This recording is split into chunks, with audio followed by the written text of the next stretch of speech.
Anem a continuar amb els problemes d'aquest examen del 2020.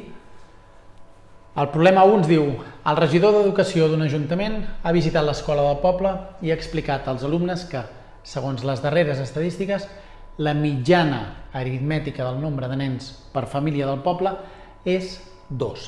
Si actualment hi ha un total de 50 famílies al poble, digueu si pot ser cert que hi hagi 25 nens al poble en total. Justifiqueu la resposta. És a dir, ens estan dient que hi ha 50 famílies, que de mitjana hi ha 2 nens per família. Per tant, si de mitjana hi ha 2 nens per família, com a mínim hi hauria, com a mínim no, perquè ens diuen que la mitjana és 2, per tant, hi hauria 50 per 2, hi haurien 100 nens.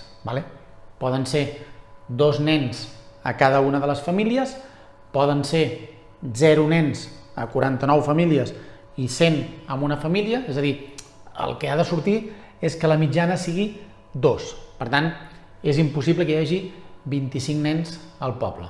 És a dir, si hi ha 50 famílies, 50 per 2 nens serien 100 nens. Després, la qüestió següent, la 12, ens diu: si la mediana del nombre de nens per família també és 2, digueu si és possible que el 60% de les famílies tinguin menys de 2 nens. Justifiqueu també la resposta.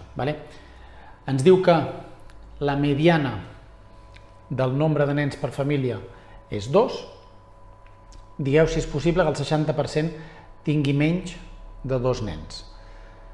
Aviam, en principi sí que seria possible això, és a dir, aquí si mirem, tinc l'ordinador aquí al davant, aquí ens deien a la solució, ens diuen que no és possible, és a dir, si mirem les solucions que ens han penjat els de GenCat,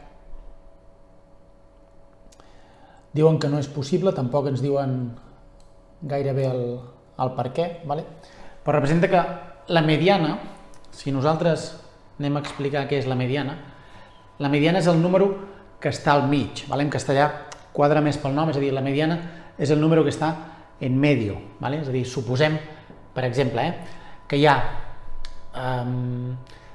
3 famílies que tenen, ara això ho explico perquè entenguem el que és la mediana, hi ha 3 famílies que tenen 0 nens, hi ha 4 famílies que tenen un nen, hi ha 2 famílies que tenen 2 nens i posem pel cas que hi ha 10 famílies que tenen, 3 nens, per exemple. Això, el número que està al mig, representa que seria la mediana, seria col·locar les 3 famílies que tenen 0, col·locar-les per ordre, és a dir, primer hi hauria 0, 0 i 0, que això serien les 3 famílies que tenen 0 nens. Després hi hauria